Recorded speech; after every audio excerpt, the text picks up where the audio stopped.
Etnogrupa Zahumlje osnovana je u martu 2010. godine u Trebinju. Većina njenih članova su studenti. Iako postoje relativno kratko, do sada su uspjeli da ostvare zaista zavidan uspjeh. Koliko je etno muzika popularna kod nas, ali koliko je značajna za članove same grupe, pogledajte u narednom prilogu.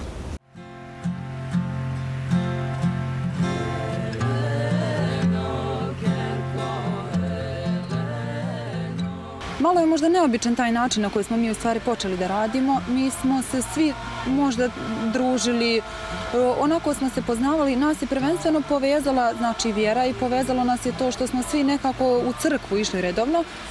I eto, svi smo se bavili, ajde da kažem bavili, svi smo u stvari proučavali to crkveno pojanje. Mislim da je u stvari ljubav prema tom crkvenom pojanju preovladala.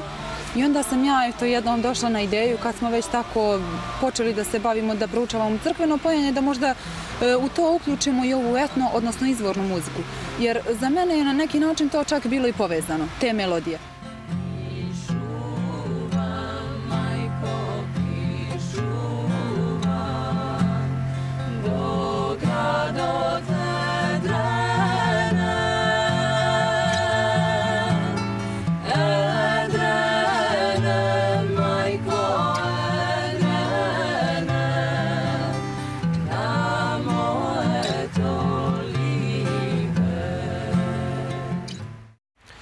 Nekako danas se muzika više gleda nego što se sluša. Ne znam kako da baš objasnim taj fenomen. Ali srećom i etno muzika kao i ostali muzički pravci koji su manje zastupljeni nađu nekako svoju publiku. Pa evo ja mogu da kažem da mi na neki način svoje emocije izražavamo kroz muziku. Dakle, kroz pjesmu, jer zaista je poseban osjećaj pjevati, na primjer, o svetiteljima, pjevati o nekim srpskim velikanima. To su neke posebne emocije koje se rađaju u nama. Iskoristit ću priliku da se gledaocima radio televizije Republike Srpske podijelim blagoslov našeg umirovljenog vladike Atanasija Hercegovačkog, koji nam je jednom prilikom jednog nastupa poručio: pevajte, deco, pesma nas je održala. A ja ću dodati i hoće ako Bog da.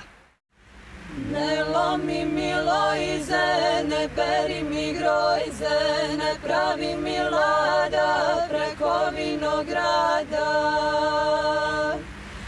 Ne varaj me, dušo,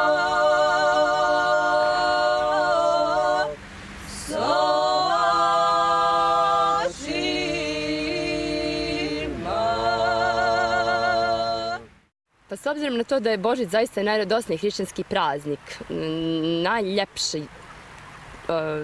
događaj Božića je u stvari upravo to okupljanje oko te porodične trpeze, okupljanje porodice, radost, smijeh.